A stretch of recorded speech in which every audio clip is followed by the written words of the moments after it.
Abby, is that in some ways, Chuck Schumer tried to go around and make sure that this was not going to be the situation. He got behind Janet Mills, the governor of Maine, early on because I think he saw some of the problems that maybe Graham Platner would have presented to the Democrats. That was a flawed approach too. Well, maybe it was. And I think that is what Arthur is actually getting to, is that I don't have anything against Janet Mills, but Janet Mills, I think, is 78 years old, is the governor. Can we turn the page and actually have a youthful generation that could represent the state of Maine? Sure. And I think that is the point. The leader of the Democratic Party goes and finds somebody that would be more establishment, and the alternative is Graham Platner. Is there anything in between?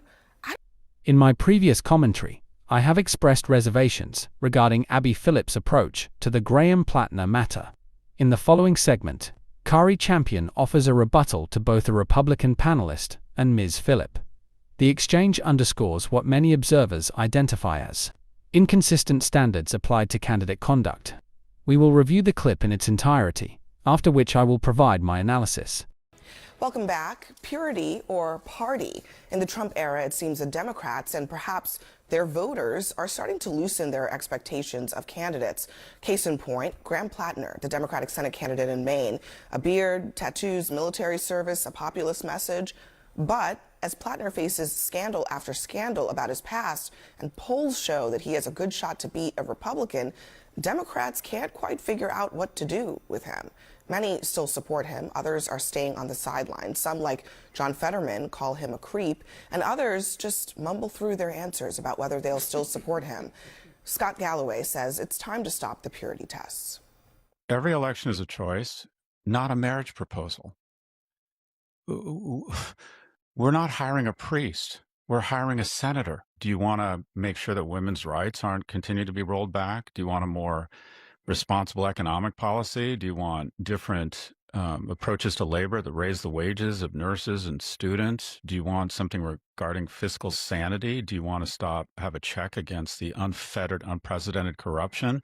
But we're going to talk about tattoos and sexting? I mean, the obsession with personal purity has become a luxury belief. And folks, if your house is on fire, you don't ask whether the firefighter has problematic DMs. No, because the fire department has already asked if he's got problematic DMs. In other words, no, I'm serious. There was a vetting process to qualify that person to be the firefighter. I just want to say, just in fairness to Scott Galloway there, he made those comments before the New York Times story this week, alleging much more serious things, including not just that he was a toxic boyfriend, but that he was emotionally abusive to at least one woman, and maybe in some cases physical with her. Yeah, she felt physical aggression. But that kind of raises this question of, like, how much is enough, right? But Abby, are we just going to go down the rabbit hole? Well, no, the bar is in hell with this current administration. The bar is in hell. We have allowed this president to come in and this blatant corruption, and we see it. Not we as in you, but the people have. His loyalists have, the people who are supposed to be a part of his cabinet have. And so the bar is now in hell. And so for Democrats to me, now and by the way, I am not excusing this man's behavior in any form or fashion, but what Scott is saying is like, listen, look where we are. No one's perfect. Fetterman said this, to your point, said this earlier today. What he was trying, and I'm paraphrasing, was like, all politicians have baggage. This just happens to be a candidate that has baggage. Cari, he's got an anti-Semitic tattoo on his chest. That should be automatic disqualification. I'm not excusing this man's behavior, but what I am telling you is you cannot say that with this president in office. No, you can't. You cannot say that. You can. You cannot say that. A guy who's wearing a tattoo saying, I hate people of this religion. Okay, and I hate black people. I feel like this president is saying, I hate black people, and we're done. Oh, no, but he just has all the power of the government. He's rolling back. He's rolling back civil rights. Wait, Cari. I mean, I'm not excusing this man's behavior, but I'm saying this is why people are okay with that. You keep saying you're not excusing him, but what's happening is that he is being excused. The issue, I think, also that what this week demonstrates, this week kind of started with, oh, he was sending text messages, you know, into his, frankly, brand new marriage, by the way, to other women. Wholly inappropriate. So that's not great. Wholly Not inappropriate. great. Maybe not a great thing. But then there is always this drip, drip, drip. You know, earlier this week, he had a meeting with Democrats where they asked him, Was there anything else? He said there wasn't any. Elizabeth Warren attended the meeting. She said there's a big difference between marital issues and allegations of sexual assault. The people said Platner agreed and denied any credible allegations of assault were forthcoming. It's not a secret. I've had a messy, complicated life. He told them the worst of the rumors we've all heard are not true. 2 days later, the New York Times comes out with that article about everything. About everything. So it's like one of the problems is that you excuse this and this. Oh, and then but Abby, trust me, there's going to be more. And Democrats are experiencing Are we that right excusing now. it? Or are we saying, look, if this guy is in the lead, are we excusing it? No, we're not. But if the people in Maine are saying this is our guy, this is who we want, it's because of the situation we live in right now. Is there anything that Graham Platner could do that would make him unacceptable? Yes, and that would be an automatic. Yes, and I think we need all hands on deck. Let's have a Joe Biden. Let's push him off the ballot. Yes, I think, and maybe some things have already been exposed that are unacceptable. I think the thing is people don't know how to answer that question anymore because there's always a follow-up question. We just don't live in that world anymore, and I don't like that we don't. But is there anything Donald Trump can do to make him unacceptable? No. Yes, but he's still the president. Yes. So like, what am I supposed to do with that? If people really think that not having a check on Donald Trump would like winning the Senate. This Maine Senate seat has been something that Democrats have had their eye on for a very long time. Oh, yes. And it is very vulnerable. It is more vulnerable than even the Texas Senate seat. And if they are looking at, this is straight politics. I'm not saying it's moral. I'm not saying it is clear. It is just literally a power play. That's it. Let me ask you this question. That's it. That's all that's happening. Everyone at this table, I believe you have been really in the halls of power, right? Yes. You were there. What does it say about the Democratic Party of Maine that this is the best that they got? That is a fair question. I actually think that's a fair question for Democrats and Republicans. I couldn't agree with you more. And I think that is actually what I'm saying is that.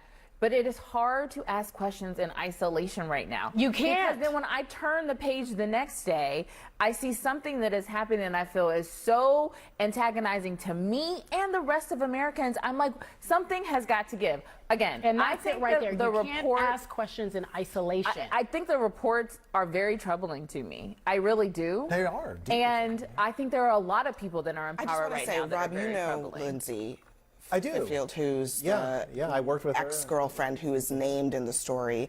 So you have a different perspective, and I just want to note that she had put out a social media post where she basically called Graham Platner a liar. She said that he is out there just lying after lie after lie, and I'm also seeing a lot of people personally attacking her just because she's worked in Republican politics. Yeah, I think that's deeply unfair. First of all, Lindsay didn't talk about this when we worked together. She didn't even share it with her friends. In fact, some of her friends have come out even in posts this week saying that they wish they had pressed her on this relationship back then. I understand how traumatic it must have been for her to withhold speaking about this, but she felt a deep responsibility to share that now. And I think it's unfortunate that there are people attacking her simply because of her past. I think she said even that she's married to a Democrat. So I mean, her politics. She said that a lot of her family and her husband are liberals. That's right. That's right. But I think that the interesting thing about the whole situation, Abby, is that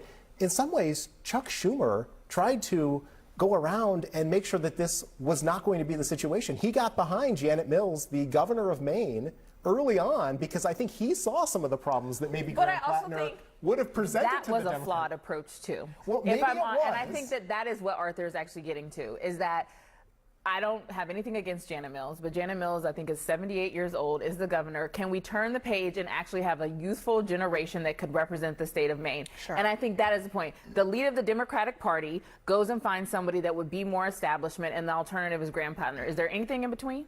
I don't think it's that hard to find people that don't have Nazi tattoos. I'm sorry, it's not actually that hard. Yeah. And I think there are a lot of amazing, decent people in this country who don't have these problems. And yes, we need to make it easier for them to want to get into public service. But I don't know. I mean, I don't think that the moral of this story is that this is as good as right. No, I agree with you. It's not. So anyway, we'll see what happens in May. Next for us. I want to be candid. Abby Phillip's recent coverage of the Graham Platner situation has been frustrating to watch. It suggests a lack of awareness of the current political climate. I am not a US citizen, and the Maine Senate race does not directly affect me. However, I have observed the global repercussions of a Donald Trump presidency, including in the United Kingdom. As Cari champion noted, the standard for political conduct has eroded significantly. We see a similar pattern here in the UK with Nigel Farage and reform. The persistent issue on the left is the insistence on taking the high ground while opponents continue to lower the bar. I do not condone Graham Platner's tattoo or the allegations against him, nor do I know whether he understood the symbol's meaning. But the reality is that Republicans continue to move the goalposts, and if Democrats remain fixated on moral purity, they risk further electoral losses. We currently have a US president who, in the view of many, disregards established norms. It is striking that some Republicans now cite Platner's tattoo as disqualifying, yet defended Donald Trump when he shared videos portraying the Obamas in racist caricatures. In those instances, public Republican criticism was absent. Yet when Platner, who denies wrongdoing and claims he was unaware of the tattoo's meaning, becomes the focus, figures like Phillip provide material that opponents will use against the left. They will point to her comments and argue that even prominent liberal voices agree. To be clear, I am not excusing Platner's actions. My argument is that we must recognize the moment we are in. The phrase "desperate times call for desperate measures" applies here. If Maine voters support Platner, and his election is key to Democrats retaking the Senate and removing Susan Collins, then that political reality must be acknowledged.